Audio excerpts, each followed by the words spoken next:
Daniel, capítulo 6, versículo 1 ao versículo 3, vai nos dizer o seguinte: pareceu bem a Dário constituir sobre o reino as 120 satrapas que estivessem por todo o reino, e sobre eles 3 presidentes, dos quais Daniel era um, aos quais estes satrapas dessem conta para que o rei não sofresse dano.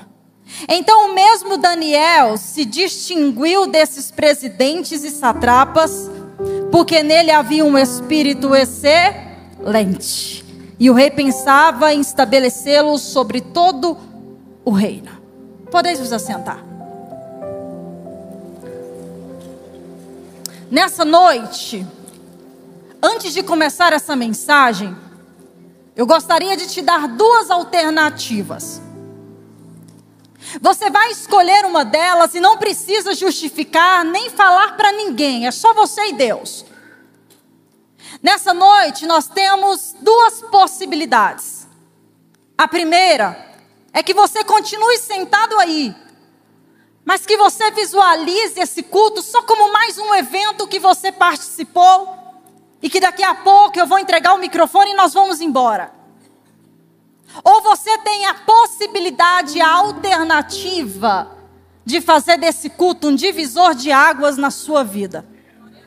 Áquila, quem vai saber a alternativa que eu escolhi? Você e o Espírito Santo. Porque essa decisão, ela independe de quem cantou, de quem está pregando.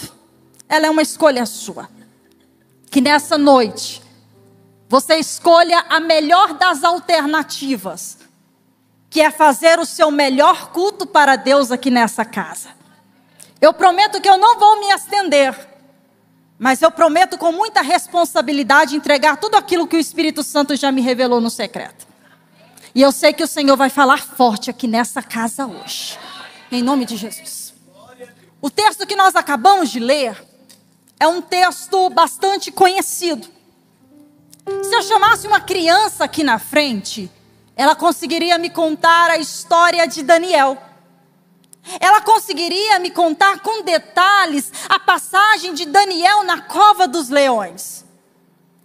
Mas é interessante que quando a gente olha as ilustrações, as canções a respeito desta passagem, a gente vê eles apresentando Daniel como se ele fosse um jovem. Como se ele fosse um menino imaturo, um jovem que estava ali, provando que era diferente na sociedade. Mas se a gente estudar um pouquinho mais as Santas Escrituras, a gente vai perceber que Daniel aqui nesse contexto do capítulo 6, ele já era um senhor que passava mais de 80 anos. E talvez essa tenha sido a primeira informação que o Espírito Santo me deu antes de me entregar todo o restante do esboço dessa mensagem. Confesso que eu disse ao Espírito Santo que não tinha porquê eu falar a respeito da idade de Daniel, porque que relação tem isso com o que o Senhor quer falar com a noiva dele? Aí o Senhor me disse o seguinte: Áquila, idade indica experiência. Eu estou te mostrando a idade do personagem, que é para você entender que a mensagem que você vai entregar naquela noite está direcionada não para uma igreja menina, não para uma igreja inexperiente, mas para pessoas que já viveram experiências comigo. Eu estou te mostrando a idade do personagem central da mensagem, para que você entenda que eu estou reunindo naquela quarta-feira pessoas específicas que têm em sua memória lembranças de experiências marcantes que viveram comigo e que vão utilizar dessa experiência para recarregarem as forças e sobreviverem ao momento atual em que estão vivendo. Deus estava falando o seguinte para mim, Áquila: traga à memória aquilo que te traz esperança. O Senhor me levou naquele momento a um passeio e me fez lembrar de uma experiência que eu vivi na minha vida. Quando eu tinha entre 9 a 10 anos de idade, eu fui em um congresso de jovens onde havia uma atmosfera do Espírito Santo, E eu lembro que eu fiquei observando aqueles jovens sendo cheios do poder de Deus. E eu disse, eu quero isso para mim. Quando o culto acabou, eu cheguei em um daqueles jovens e eu perguntei, o que eu faço para sentir aquilo que você estava sentindo? Ele olhou para mim e disse, Áquila, se você quer viver aquilo que quase ninguém está vivendo, faça aquilo que quase ninguém está fazendo. Naquele momento, eu decidi que eu iria jejuar todas as manhãs. Eu decidi que todos os dias, ao meio-dia, eu ia sair da minha casa e eu ia para o cenáculo de oração da minha igreja. E assim eu fiz. Eu me lembro que eu não começava a orar quando eu chegava no cenáculo, não. Eu dei nome para as ruas. A primeira rua se chamava Rua do Agradecimento. E eu caminhava por ela agradecendo. Eu virava a esquina e já era a Rua do Perdão. Eu caminhava por ela pedindo perdão. Eu virava a esquina e eu entrava na Rua dos Meus Pedidos, que era onde eu apresentava para Deus quais eram os desejos do meu coração. E eu lembro que certo dia, ao abrir a porta do cenáculo de oração, eu ouvi o Espírito Santo falando diretamente comigo. Eu acho que você não entendeu. Não tinha ninguém no cenáculo. O Espírito Santo falou diretamente com a menina Áquila. E ele disse, filha, hoje você vai receber um convite para pregar. Vai ser difícil ir, mas eu tenho um plano. Eu lembro que naquele momento não restou forças no meu corpo. Eu era só uma menina e confesso que fiquei assustada, porque não tinha ninguém ali. Eu tinha ouvido o Espírito Santo falar diretamente comigo. Eu cheguei na minha casa. Os meus pais me chamaram e disseram, filha, a líder de jovens do campo ligou aqui. E ela disse que tem um compromisso no fechamento de um congresso na cidade de Goiás. E enquanto ela orava pedindo a mensagem, o Espírito Santo disse para ela, não é você não. É uma menina lá da Guaraíta, de uma cidadezinha de 1.500 habitantes, que eu vou levar para pregar lá naquele congresso. Os meus pais olharam para mim e disseram, Áquila, mas não tem como a gente ir, filha, a gente não tem carro. Mas dentro de mim uma voz gritava, eu tenho um plano. Meu pai foi até a casa do pastor, contou para ele a respeito do convite. E o pastor imediatamente cedeu o carro da igreja para que pudéssemos ir. Eu lembro que eu cheguei naquela festividade, me colocaram para sentar aqui em cima, sabe, no altar. Os meus pezinhos não alcançavam o chão. Eu era pequena, ainda sou, mas eu era um pouquinho mais.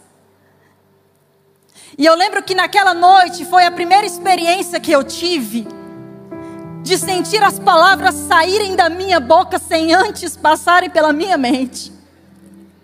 Eu vi Deus falar através de mim como se fosse uma fonte que jorrava. Eu lembro que ao final daquele culto, o pessoal foi vender alguns cupomzinhos para ajudar na obra missionária. Quem comprava participava de um sorteio para ganhar uma torta de chocolate. Eu olhei para o meu pai, eu era uma criança, eu queria a torta. Ele abaixou a cabeça, porque nós não tínhamos R$1 no bolso para participar daquele sorteio. E eu lembro que dentro de mim eu falei inconscientemente, mas eu queria tanto essa torta de chocolate. Fizeram um sorteio. Um senhor lá atrás ganhou a torta. Ele veio buscar e pediu para falar algo no microfone. Quando ele pegou no microfone, ele disse: irmãos, eu comprei o bilhetinho porque Deus mandou comprar o bilhetinho para ela. A torta é da menininha que pregou. É que Deus sabia que a menininha Áquila naquela época queria demais a torta. Terminou o culto, o pastor presidente daquele campo me entregou um envelope. Eu lembro que assustada eu disse: eu não cobro para pregar não, misericórdia. Ele olhou para mim e disse: compra uma botina. Eu fui embora para casa e coloquei no meu coração que com aquele dinheiro eu iria comprar um dicionário bíblico. Lembro que eu cheguei, ajoelhei, agradeci a Deus pelo que tinha acontecido e escutei mais uma vez o Espírito Santo dizendo para mim o seguinte: com esse dinheiro você não vai comprar o dicionário. Confesso que nesse momento eu achei até que era eu mesmo e não o Espírito Santo, e peguei no sono. No outro dia meu pai foi devolver o carro para o pastor, levar um pedaço da torta e contar o que tinha acontecido. O pastor encontrou o meu pai e disse: irmão Josué, eu acordei bem cedo, Deus me mandou ir até Itaporanga e comprar um presente para a Priscila. Eu nem sei se a Priscila vai gostar, mas leva para ela. Meu pai chegou lá em casa com um embrulho, eu abri, era meu dicionário bíblico. Áquila, por que você está contando isso? É porque enquanto eu conto a minha experiência, eu estou te estimulando a lembrar da sua. Enquanto eu conto o que Deus já fez comigo, mesmo que pareça pequeno, eu estou trazendo à sua memória aquilo que te dá esperança. Você já passou por situações que precisou de Deus e Ele estava lá, mas hoje as coisas apertaram tanto que você está dizendo: fiquei sozinho. Aí Deus precisou te trazer aqui hoje, te colocar sentado aí nessa cadeira para te fazer lembrar. Lembra do que Deus já fez? Lembra de onde Deus te tirou? Lembra daquela palavra que se cumpriu? Daquela dor que foi o Espírito Santo que aliviou? Lembra daquela madrugada?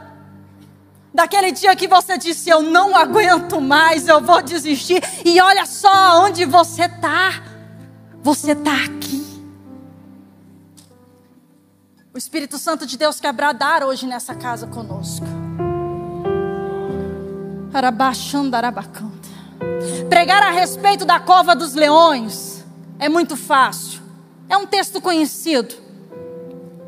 Mas se Daniel fosse contemporâneo a nós, e se nessa noite nós pudéssemos dar uma oportunidade para que o irmão Daniel contasse o seu testemunho, ele nos contaria a experiência da cova chorando. Por quê? Porque só entende de cova quem passou por ela ou quem ainda está nela. É muito fácil falar da dor do outro. É muito fácil contar sobre a cova do outro. Dizer que o que o outro está passando, é bobeira. Que o que o outro está sentindo, é besteira. Difícil mesmo é relatar quando a cova é nossa. Porque falar sobre a cova do outro, para nós tanto faz. Porque quando o culto termina, nós vamos embora para nossa casa e nós não temos dimensão do que a pessoa que estava ao nosso lado estava passando. Nós não temos dimensão do que a pessoa que estava ao nosso lado está sentindo. Eu não sei qual é a cova da sua vida. E para ser sincera, não resolveria absolutamente nada eu saber. Mas o Deus que te conhece de forma íntima, Ele te trouxe aqui para dizer: filho, eu estou com você. Eu sempre estive com você. E eu entendo o que você está sentindo. O texto que nós acabamos de ler, ele inicia de uma forma muito poderosa.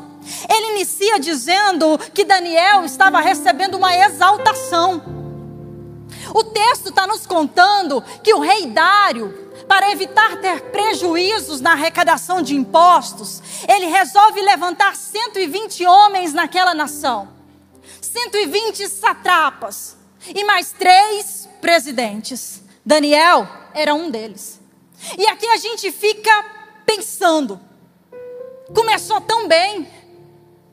No versículo 1, ele está recebendo uma exaltação. Como ele saiu disso para a cova?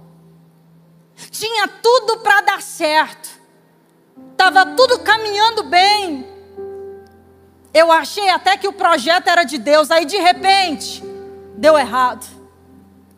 E a gente se pergunta: o que aconteceu? Quem errou? De quem foi a falha? E eu perguntei ao Senhor. Ele disse: preste atenção. O capítulo 6 ele é dividido em pelo menos 3 partes. Eu inicio com Daniel sendo exaltado. Na metade do caminho ele vai passar por uma das piores adversidades da sua vida. Mas o texto só termina quando o nome do nosso Deus é glorificado. O texto só termina quando o nome do nosso Deus é exaltado. Acla, mas o que isso tem a ver com a história? Significa que mais importante do que a forma que você começou, é a forma que você vai terminar. Que mais importante do que o início, é o fim das coisas. Tem gente que está aqui, que em dezembro escreveu um projeto para o Senhor, desenhou tantas coisas lindas para 2025, mas está vendo janeiro terminar e está tudo indo água abaixo. Aí você está pensando, vou desistir do projeto, vou rasgar o que eu escrevi e vou jogar fora. Aí o Senhor está dizendo, melhor é o fim das coisas do que o início delas. Melhor é o fim das coisas do que o início delas. Daniel havia acabado de receber uma exaltação, mas eu preciso que você entenda que ele não estava sozinho. O texto está dizendo que Daniel é escolhido, separado para ser um dos presidentes, mas ao lado dele havia outros dois. Daniel era apenas um dos 3. E quando nós nessa vida ocupamos o mesmo espaço que outras pessoas ocupam, normalmente nós não temos problemas na vida. Quando nós desempenhamos as mesmas funções que outras pessoas desempenham, nós quase não temos problemas na nossa história. Mas o texto está dizendo que dentro de Daniel havia um espírito excelente. Havia algo de diferente em Daniel. E esse espírito excelente, ele costuma fazer o seguinte: um passo à frente, Daniel. Outro passo à frente, Daniel. E de repente aquele que ocupava o mesmo espaço que os demais se sobressai. E se tem um momento na vida que as coisas começam a complicar, é quando a gente começa a sobressair. É quando começa a olhar e dizer, olha como ela anda, olha como ele canta, olha as decisões que ela está tomando, olha a forma que ela está se comportando, olha para onde ele está indo. Se tem um momento na vida que as coisas começam a complicar, é quando genuinamente nós decidimos andar na direção do Espírito Santo. E se nessa noite você está olhando para mim e pensando, Áquila, eu estou passando por situações que eu nunca imaginei na minha vida passar, eu quero te dar parabéns, porque a caminhada com Cristo é exatamente isso. Caminhar com Cristo é entender que nem sempre as coisas vão estar boas, mas mesmo assim eu vou estar na quarta de guerra guerreando. Caminhar com Cristo é entender que nem sempre eu vou estar com um sorriso no rosto, mas eu sempre darei o meu louvor e a minha adoração para Cristo. Servir ao Senhor é saber que nem sempre as notícias vão ser boas, mas que mesmo quando a notícia ruim vier, eu ainda estarei debaixo da proteção, da cobertura, da blindagem de um Deus que não me solta. Daniel não sabia, mas ele estava próximo a entrar em um dos piores momentos da sua vida. Daniel não sabia, mas aquilo que ele tinha de diferente começou a incomodar os outros. E começou a incomodar quem estava perto. Porque é muito fácil quando a rejeição vem de quem já era distante. É muito fácil quando o abandono vem de quem você nem olha, nem se importa. Difícil mesmo é quando a rejeição vem de alguém que estava do seu lado. Quando o abandono vem de alguém que deveria te proteger. Quando a pessoa que você gostaria que tivesse por perto simplesmente se afasta. A Bíblia está dizendo que aqueles homens começaram a observar a Daniel e disseram, nós temos que pará-lo. Tem algo diferente nele que a gente não tem. Então nós precisamos nos unir para pará-lo. Fizeram uma reunião e o assunto é, precisamos parar Daniel. Olha como ele anda, olha como ele sobressai, olha como ele é diferente, ele tem um brilho, tem uma coisa que nada explica. Precisamos pará-lo. E eu disse, Senhor, Daniel não estava na reunião, Daniel não sabia o que eles estavam tramando, mas o Senhor sabia. Por que o Senhor não contou para Daniel? Aí o Senhor me disse: filha, eu não contei porque era necessário que ele passasse. Eu não avisei porque era necessário que essa experiência ele vivesse. Mas não é porque eu não avisei que eu não estava presente. Não é porque eu não alertei que eu não estou no controle e não estou vendo o que estão fazendo. Aqueles homens armam contra Daniel. Aí o texto está dizendo que eles vão até a presença do rei e vão dizer: rei, nós queremos te homenagear. Publique um decreto, faça uma lei, uma escritura, em que só possa adorar a ti nos próximos 30 dias. O ego daquele rei inflou. Ele nem pensou o que tinha por trás da proposta. Ele nem pensou quais eram as reais intenções daqueles homens. E aqui eu trago um alerta do Espírito Santo para a igreja. O Senhor está dizendo: cuidado, não aceite honras que prejudiquem profetas. Não se assente em rodas que criticam o teu irmão. Não manche o teu chamado por causa de pessoas que há muito tempo já desistiram do delas. Aquele rei assina o decreto. Daniel, quando soube do decreto, ele estava fora de casa. A Bíblia diz que quando Daniel soube do decreto, ele não estava em casa. Quando ele soube do edito, ele sabia que era a sua sentença de morte.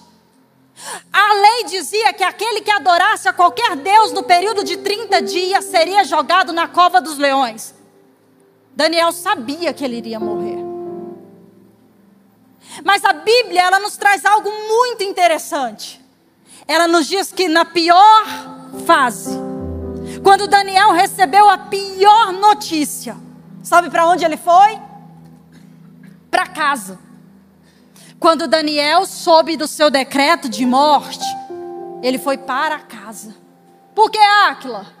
Porque decreto do inferno não altera endereço de crente. Porque não é edito do inferno que vai determinar o que você vai ser ou não ser na sua vida.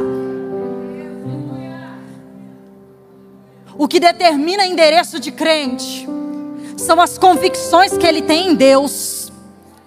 E a sua identidade é um passaporte que foi adquirido com o sangue do Cordeiro na cruz do Calvário. E não tem nada, não tem ninguém que consiga rasgar, manchar ou jogar fora. Porque o que Deus disse que vai acontecer na sua história, vai acontecer. Áquila, mas não combina com o que hoje eu estou vivendo. Mas Deus está dizendo, independente do que hoje você está vivendo, a palavra que eu declarei sobre a tua vida, eu selei com o meu sangue. E uma vez que eu faço a promessa, eu não sou homem para mentir. Ei, eu vou cumprir o que eu disse que eu vou fazer.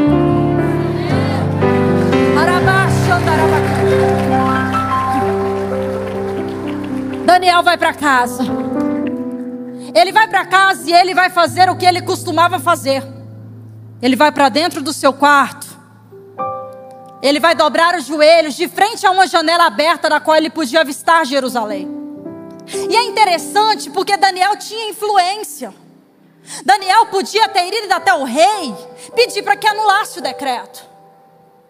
Daniel poderia ter ido tirar satisfação com os outros, mas não, ele vai para casa. Tem gente que chegou aqui que está falando, quando o culto acabar eu não sei nem para onde eu vou. E Deus está dizendo, vai para casa, mas vai tranquilo. Deixa que do resto eu cuido. Mas Senhor, se eu for lá tentar resolver, Deus está dizendo, não, vai para casa. Entra dentro do teu quarto, fecha a porta e deixa que do resto eu cuido. Daniel entra dentro do quarto e ele vai orar. E eu teria pelo menos duas ideias para dar para Daniel. Daniel, já que o problema é te pegarem orando, ora dentro do banheiro. Ninguém vai te ver orando. Ninguém vai descobrir, vai dar tudo certo. Quem é que nunca orou no banheiro? A segunda ideia que eu darei é para Daniel. Daniel, ora só em pensamento.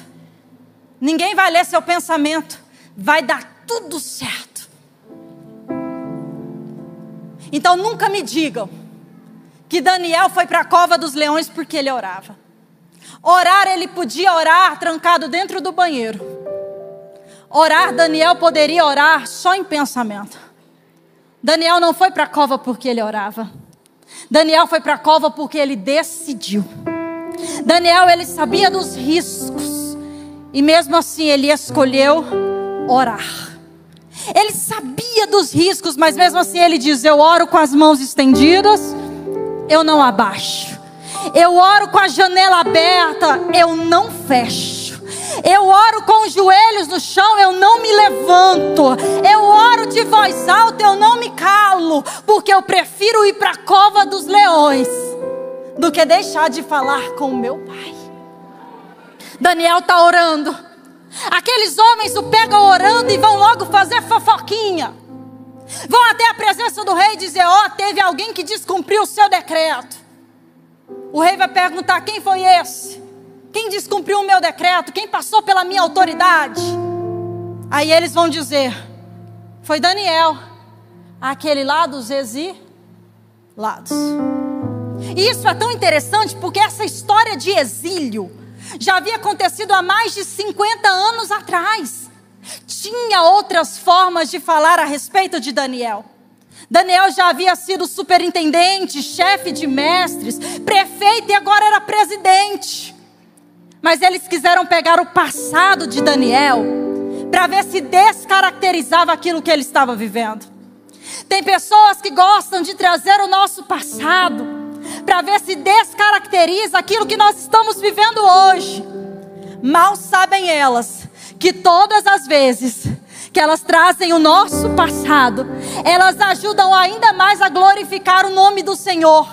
Porque é impossível lembrar da nossa história, é impossível lembrar de onde nós estávamos geograficamente, moralmente, e não reconhecer que Deus é poderoso, soberano e capaz de mudar a história de alguém.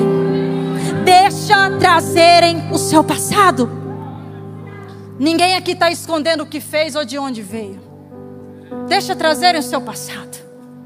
Porque todas as vezes que tentarem descaracterizar o que hoje você é, por aquilo que um dia você foi, eles estão dando publicidade ao seu testemunho. Porque todas as vezes que diziam Daniel que é do exílio, o céu gritava e dizia: isso mesmo, eu pego um estrangeiro, eu pego um escravo, eu pego alguém que ninguém dava nada por ele e transformo em presidente da sua nação. Deixa trazerem o seu passado. Deixa apontarem o dedo e dizer: ela não, ele não, já errou demais. Deus está dizendo: eu vou surpreender quem não está acreditando no que eu estou prometendo para a sua história. Eu vou mostrar que eu escolho aquilo que é loucura para o mundo, para envergonhar aquilo que se acha sábio. O rei manda chamar Daniel, e ele vai dizer algo muito lindo. Ele vai dizer: Daniel, que o Deus a quem tu continuamente serves possa te livrar. Ele estava dizendo: Daniel, você não é um crente eventual. Eu te conheço. Você é crente segunda, terça, quarta, quinta, sexta, sábado, domingo. Você não ora só quando dá. Você não adora só quando é pertinente. Você adora o seu Deus continuamente. Eu espero que Ele possa te livrar. Daniel agora está a caminho da cova. Quem sabe a caminho da cova, Daniel ia se despedindo de tudo aquilo, achando: talvez seja a última vez que eu vejo o céu. Talvez seja a última vez que eu sinta esse vento no meu rosto. Talvez seja a última vez que eu veja a natureza. A Bíblia não fala. Mas se Daniel orava quando estava tudo bem e quando estava tudo mal, eu tenho certeza que a caminho da cova, Daniel também orou. E a oração bíblica mais próxima do que eu imagino que ele falava é o Salmo 139. Eu imagino Daniel a caminho da cova. O coração está apertado. A notícia era péssima. Os leões estavam com fome. Aí Daniel está caminhando e dizendo: Senhor, Tu me sondas e me conheces. Conhece o meu assentar e o meu levantar, conhece todos os meus caminhos. Mesmo quando não há palavra na minha boca, o Senhor Deus tudo sabes. Tu me cercastes por volta, puseste sobre mim a tua mão. Tal ciência é para mim maravilhosíssima, tão alta que não a posso atingir. Aí ele olha logo adiante e ele enxerga a cova. Aí ele continua: para onde eu irei sem teu espírito? Ou para onde eu fugirei da tua face? Se subir ao céu, tu aí estás. Se tomar as asas da alva e nas profundezas do mar vier habitar, até ali a tua mão me guiará e a tua destra me susterá.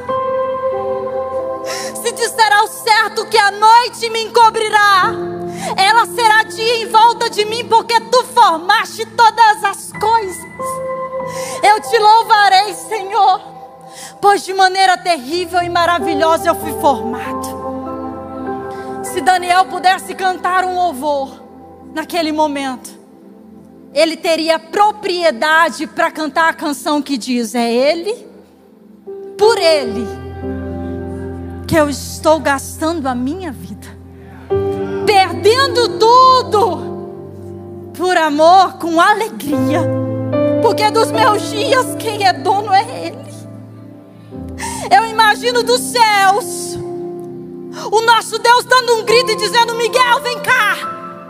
Tá vendo aquele ali embaixo? Ele é Daniel. Sabe para onde ele está indo, Miguel?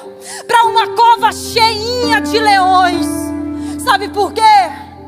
Porque a terra se corrompeu, mas ele disse: eu não. Porque a terra se corrompeu e ele disse: eu não. Ele está dizendo o seguinte: os homens se dobraram diante dos poderes, diante dos governos, mas tem um que preservou a sua identidade e está dizendo: eu entro naquela cova, mas eu não divido a glória do meu Deus com ninguém. Está todo mundo procurando fama lá na terra, está todo mundo procurando nome, renome, mas tem um que ainda está no cenáculo orando, dizendo: que diminua eu e que tu cresça, que eu desapareça e que tu apareça. Faz o seguinte, Miguel, desce lá. Aquela oração que ele fez aquele dia, eu vou respondê-la hoje. Aí o texto diz que Daniel entra na cova, coloca uma pedra. E normalmente a gente fala que pedra é obstáculo, mas aqui nesse texto a pedra é bendita. Por que bendita? Se eu coloco você dentro de um quarto com um cão feroz e deixo a porta aberta, você foge. É sobrevivência. Se colocam Daniel na cova e deixa tudo aberto, Daniel foge. E Deus está dizendo: dessa situação você não sai fugido, dessa situação você sai exaltado, porque o dia vai nascer, o meu nome será glorificado, e todos verão que eu sou na sua vida.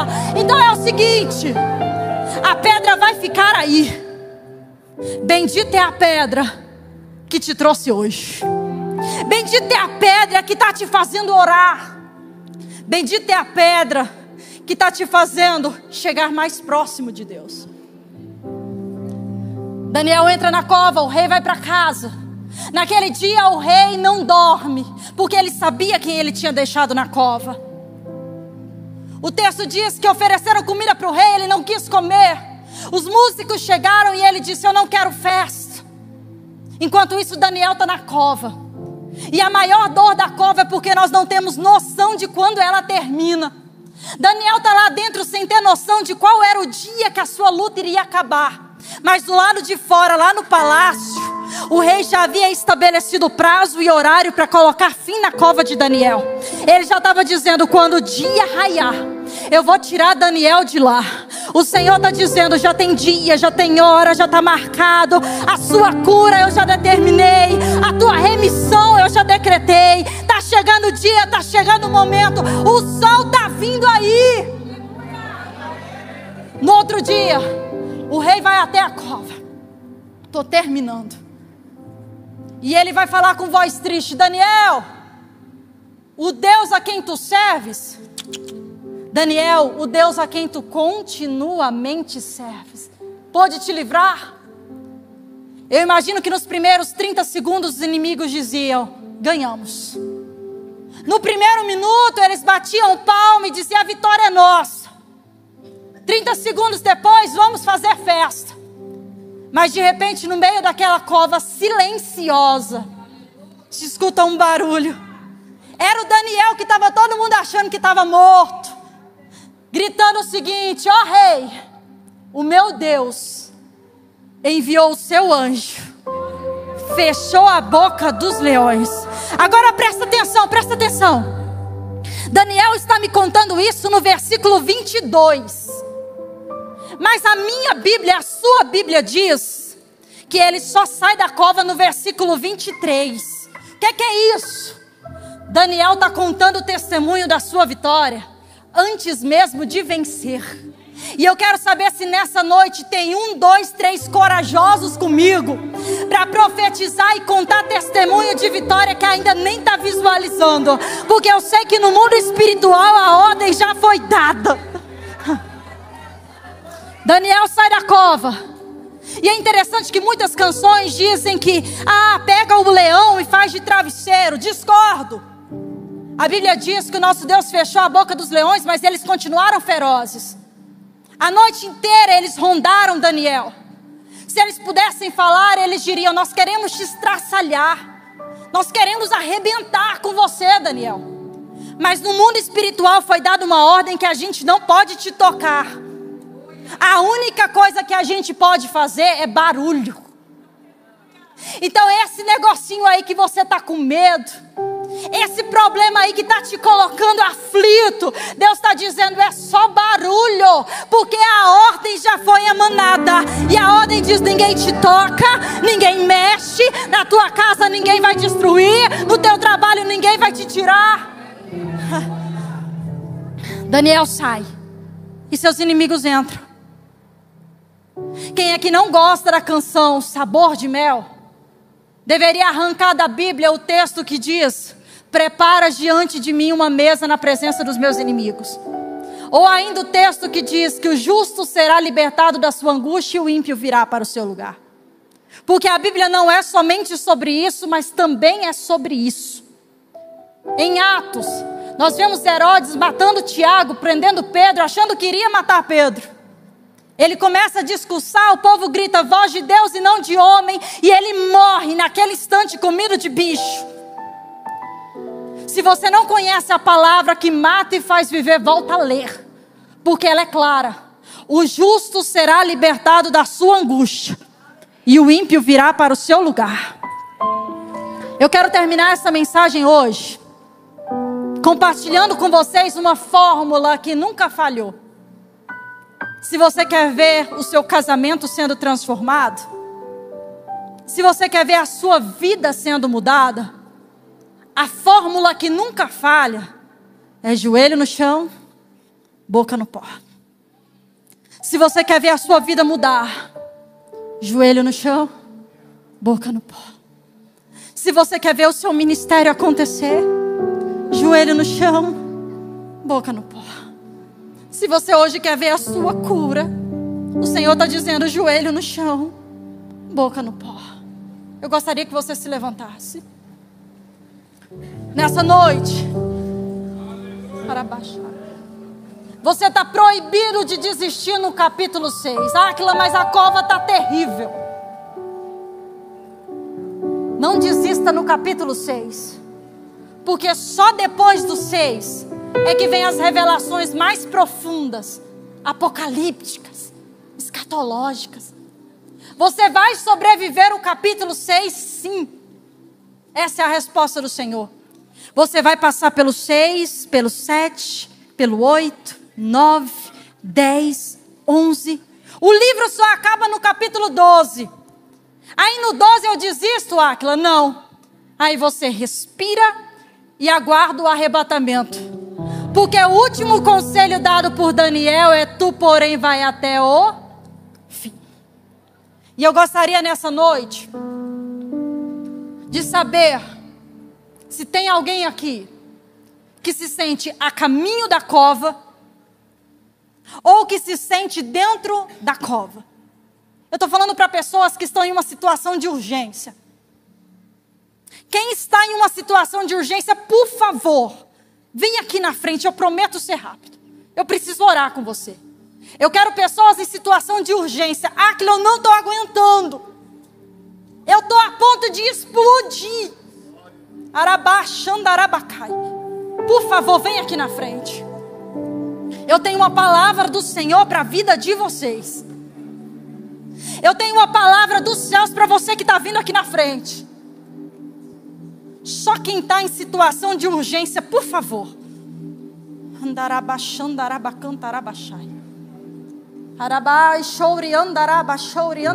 Eu não estou brincando nesse altar. O Espírito Santo me disse o seguinte: filha, as pessoas que estão em situação de urgência virão à frente. E você vai dizer para cada uma delas o seguinte: eu estou te tirando dessa cova, mas você está me perguntando, Senhor, eu preciso vir aqui. Senhor, eu vou sair com sequela? Senhor, eu vou sair traumatizada? Eu vou sair com crise de pânico, com crise de ansiedade? Senhor, eu vou sair, mas eu vou sair marcada, manchada, ferida. Aí o Senhor manda dizer para você o seguinte: eu vou te tirar da cova, mas a notícia é que eu vou te tirar daí invicto, intacto. Aquila, mas eu vou ter crise de ansiedade. Não, é invicto, é intacto. Aquila, mas a sequela, o médico disse que vai ter sequela. Deus está dizendo invicto, intacto. E eu quero orar com você. Você que está nos acompanhando pelo YouTube, se você está em uma situação de urgência, dobre os seus joelhos aí onde você está, porque eu quero profetizar. Você vai sair dessa invicto. Você vai sair dessa intacto.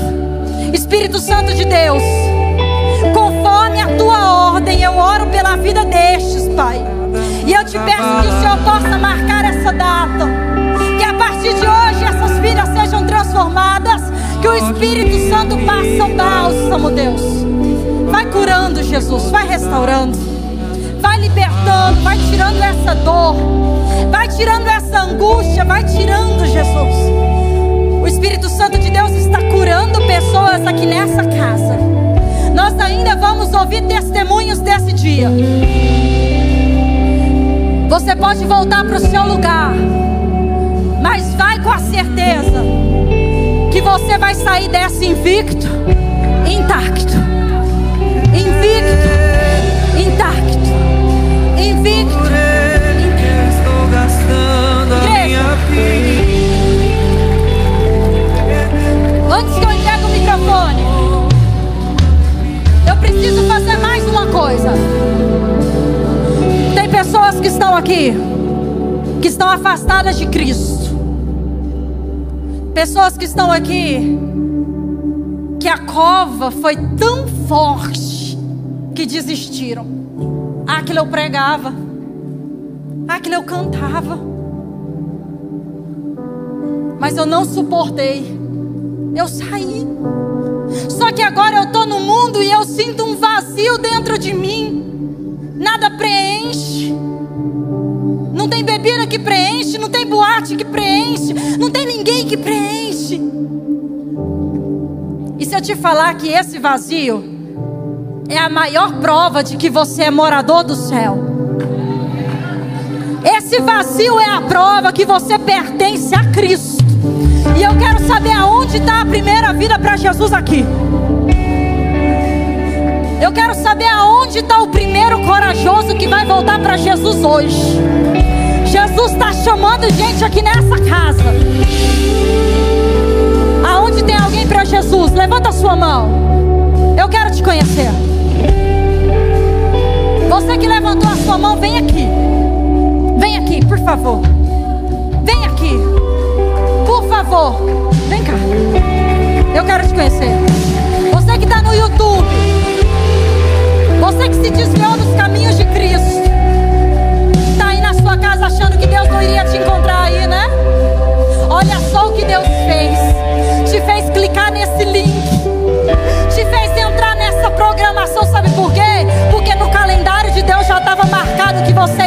recomeçar. Hoje é seu dia de voltar para